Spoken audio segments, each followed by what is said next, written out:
There's cars that you really need to death grip two hands at all times. There's cars that you can drive comfortably with one hand, but this is a car that you can just drive with literally a fingertip. Welcome back, I'm Tedward, and today, thanks to Bond Group in Waltham, Massachusetts, on this hot, hazy, windy summer day in New England, we're driving the 1973 Rolls-Royce Corniche. This beautiful drop-head two-door coupe is powered by a 6 3/4 liter naturally aspirated V8 mated to a 3-speed automatic transmission from GM, the Hydromatic, of course. That's the style powering the rear wheels. It's luxury, brought to you by 4-wheel independent suspension and self-leveling hydraulic suspension at that. And it will waft you along in luxury with 3 or even 4 if you're brave to sit in the middle seat with no seatbelt, with the roof down and essentially no feeling of the world around you. These are so good to drive though, and the steering ultra light. Everything is just a delicate touch. It's incredibly long, so make sure if you're going to be driving it to the beach house and putting it in the garage, it'll actually fit without hanging the tail out into the street. And there's no mistaking what this is, especially from the front with the Spirit of Ecstasy hanging off that big old Rolls-Royce grille. And one of the cool things is they've added logos here, even between the headlights. So let me show you around, and hopefully we don't get bashed by any falling branches. Oh my goodness, these doors are enormous, and they're appointed in lovely leather. Then you've got these chrome accents around the window switches and the door handle with wood trim pretty much everywhere. Red is a great move. These seats are in pretty darn good shape considering its age, and there's wood trim all along here, and this roof is enormous. It's a power top. It's pretty impressive how fast this thing operates. I'll give you a little taste of that.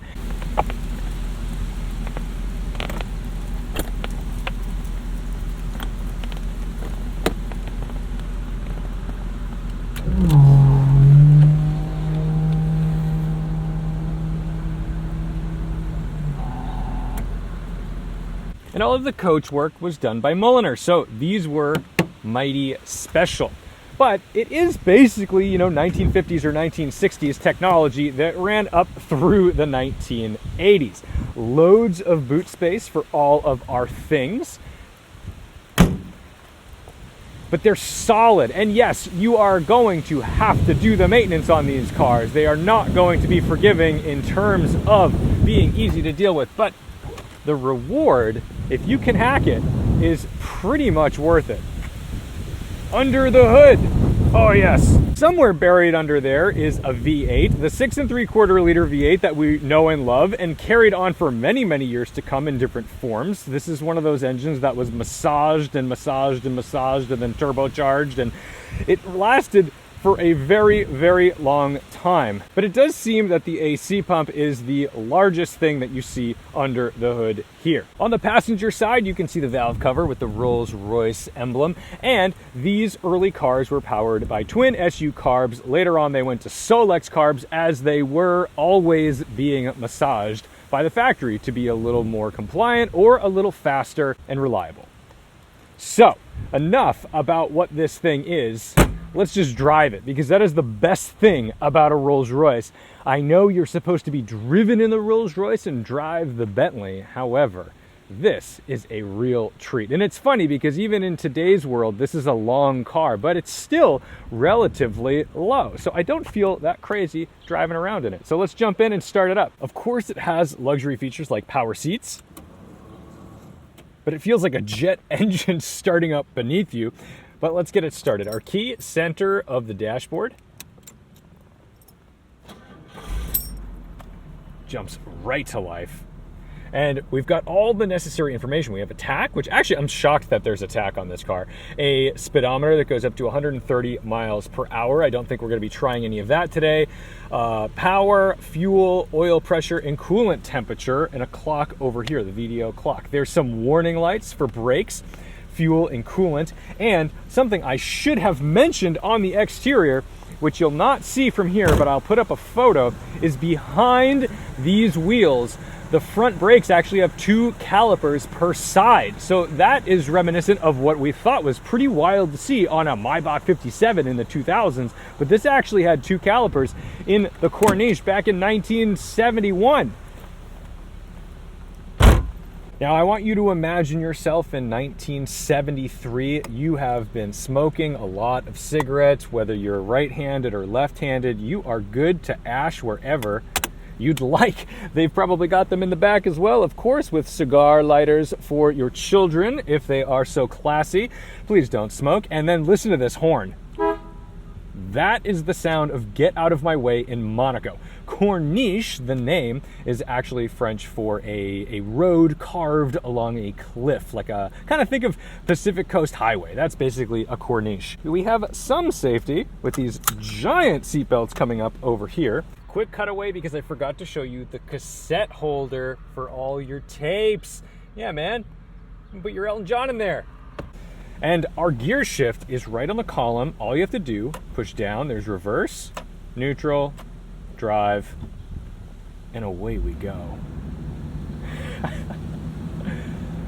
You can induce body roll at any speed.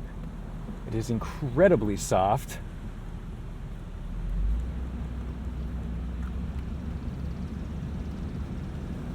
I believe we're getting the point by from the Highlander. We do look like the boss. However, once they see me in a t-shirt and a camera on my face, I don't think I look like I run the company. The car says otherwise.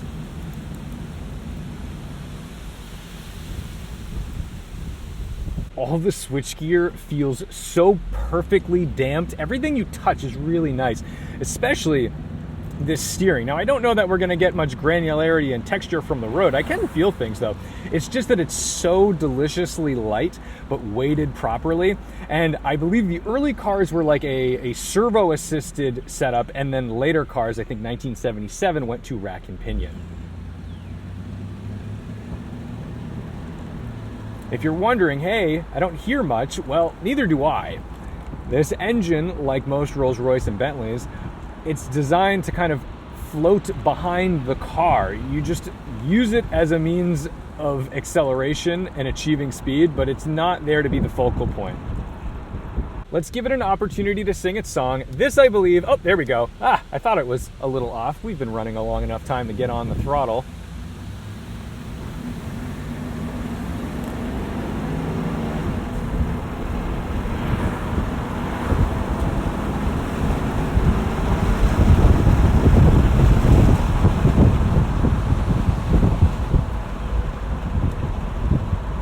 Enough speed. I was to the floor. Maybe there's some little switch down there that I'm not unaware of, but it shifted a little early. These don't rev out that high anyway. That yellow before the red line starts at about 4,500 RPM, similar as what we'd see in the subsequent Bentley Azure, which, you know, is kind of a spiritual successor to this car.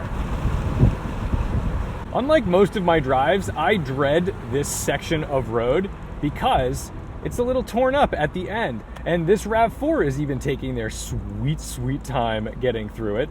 In this, though, it soaks it all up. I believe this is a Citroen-designed system. Oh yes, take your time.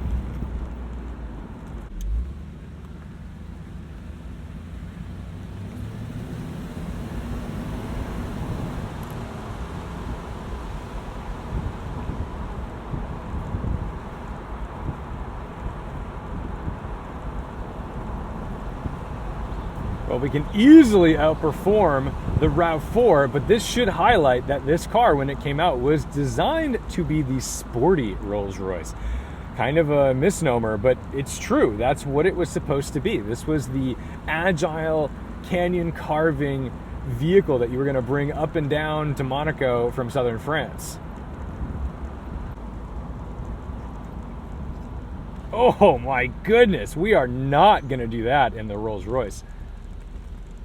Yes, that's luxury. I usually cut that part out. It's boring in the sports cars. In this, it's like the star of the show. Suspension is everything.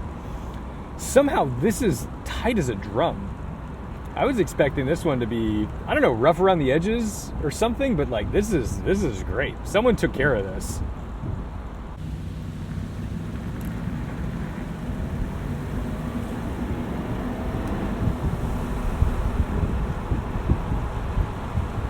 It's two-spoke steering wheel does get a little bit confusing when you're going a full turnaround, just to know where center is, but I have just been so happy driving this car.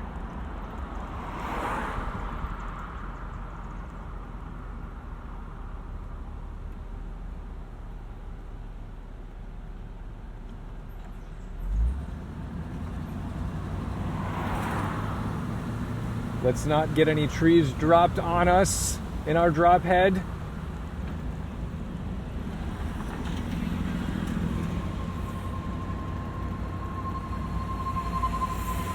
Lovely. Puts a smile on everybody's face.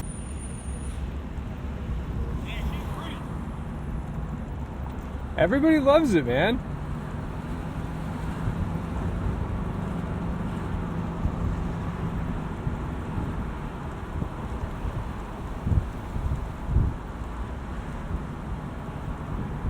You'll never be happier going the speed limit in a convertible Rolls-Royce. There's cars that you really need to death grip two hands at all times. There's cars that you can drive comfortably with one hand, but this is a car that you can just drive with literally a fingertip.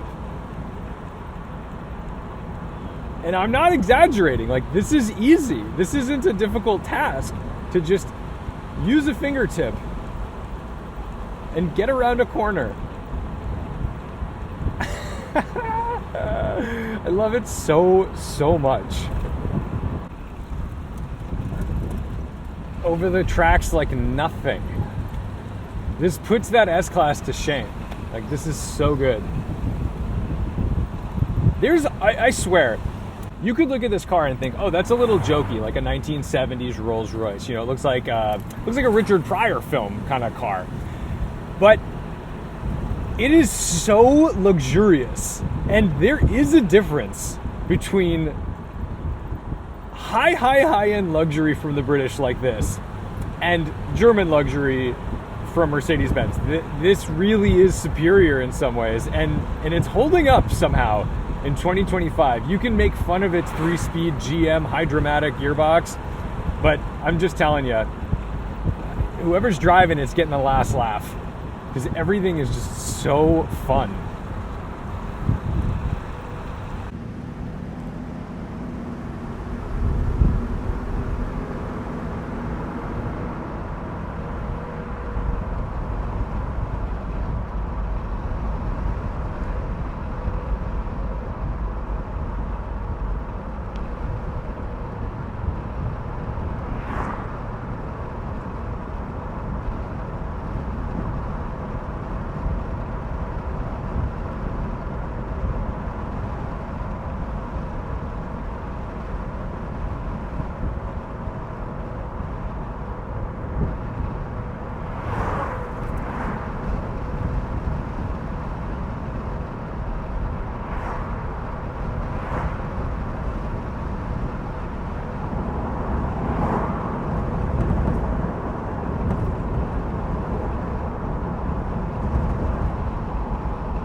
I am excited to get it on the highway. Let's see what it does at like 70 miles an hour.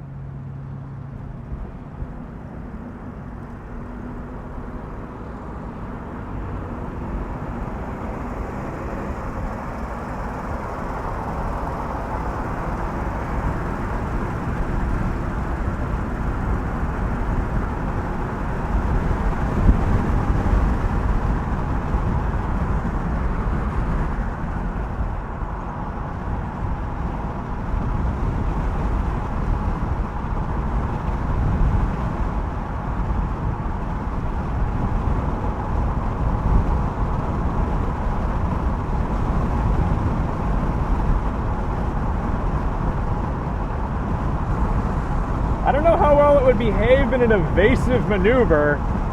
It almost has like that movie car style of body roll, but it would be dramatic. However, this is so luxurious and comfortable.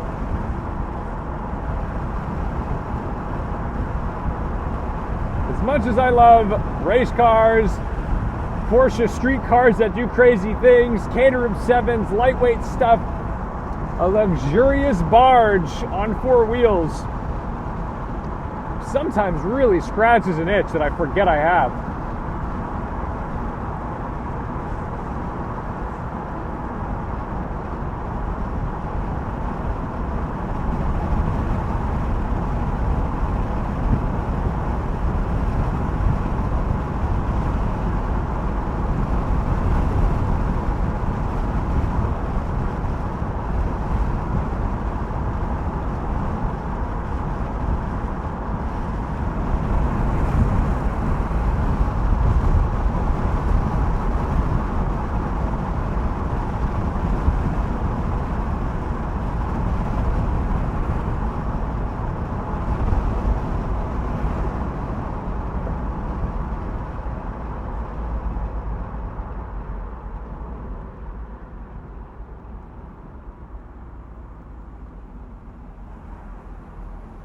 I feel like we're using the same amount of fuel.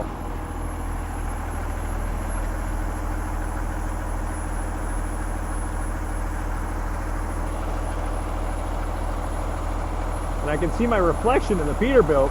Nice shiny truck.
we're gonna let this fella through.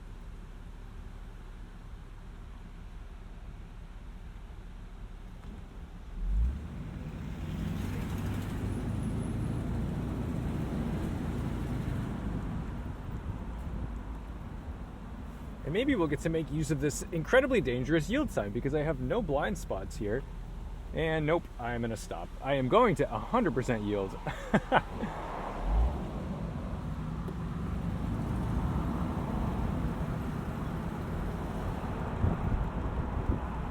So while I know that most of you are car enthusiasts, ooh, look at that bug, holy cow. Woo! Get out of my Rolls-Royce. I know that most of you are like sports car enthusiasts. You know, I review a lot of Porsches and a lot of fast things that are a little extreme and exciting and sharp. But there's another side to the car market, which is ultra luxury, almost like comically luxury. And that's fun. I think that if you're somebody who's only really dipped your toe in the sports car pool or the supercar pool, I highly, highly recommend, whether you buy or try, get into something like a Rolls-Royce, like a Bentley, like a Maybach. You don't have to buy it, but you should experience this. And I also think you should go back a few decades, because even this, from 1973, is one of the most elite, exciting, luxurious experiences I can imagine. And if I were in a position where I had, you know, a second home somewhere and I needed a car that just lived at that second home to do the shopping and bring us to the beach or this and that, like 100% I would use this. This is so good. This is such an incredibly fun experience, and I'm not having to try very hard to enjoy it. It is just objectively enjoyable. Now, maintenance, that's another tale, and I'll let you do your research on that, because I can't tell you what's going to go wrong on this, but I can tell you they're probably going to be a little weepy with oil and mineral oil for the hydraulics and all that stuff. So, you know, make sure you got a guide. But if you are looking for kind of a wildly different experience to your track cars and things of that nature, then this is just such a cool way to get a different experience than you're probably used to. So thank you to Bond Group for tossing me the keys to this quite luxurious two-door Drophead Rolls-Royce. Thank you guys so much for being interested in weird old classics, whether it's a lot of you or some of you. And, you know, I just hope that this kind of brings to light some automotive experiences that you otherwise may not have, because I certainly wouldn't find myself in a Corniche without this job. So thank you so much for watching, liking, commenting, and subscribing. Ooh, I gotta ride one of those. Don't forget to respect the drive, and I'll see you in the next one.